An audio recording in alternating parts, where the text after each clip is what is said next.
What role has collaboration played to help you with those demos, with those moments where you're like, oh crap, I can't do this. I can't meet the deadline. I can't, get the sound that they're looking for. How much have other people helped you in that process?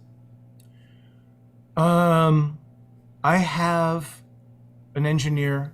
I have a couple of engineers that I work with. On the video game side, I've probably only worked with, well, I've actually worked with a bunch of engineers on the video game side. And so I consider myself to be a good mixer, a good engineer, but I'm not an engineer. And so I feel like I get it to 80%, which often is good enough for sending sketches. I just did a huge Capcom project for next year. It's a new IP. It's not volume 5 of something.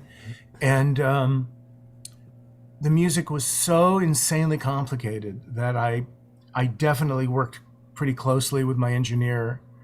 But instead of the typical way of working with an engineer, like in film and video, in film and TV, I write it, I print out every track as a stem, I send it, they load it into their Pro Tools because they all like to mix in Pro Tools. But I can't do that in video games. So I have my engineer come and mix in my DAW, which is Logic. And then when they're done mixing, I take one more pass at it myself creatively. It's often when I'll decide to thin things out, take out things that get too crowded. My tendency is to overwrite. So my final step is usually to remove things as brutally as possible in some cases. That's clever. Well, I know that other than working with orchestras, soloists, guitar players, drummers, that sort of thing, which we typically do by file exchange and engineering, that's pretty much it.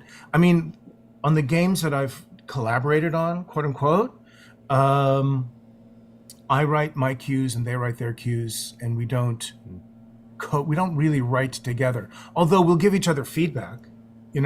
Somebody will, one of my writing partners will say, oh, I really like the thing you did in that scene. Maybe you should try that here.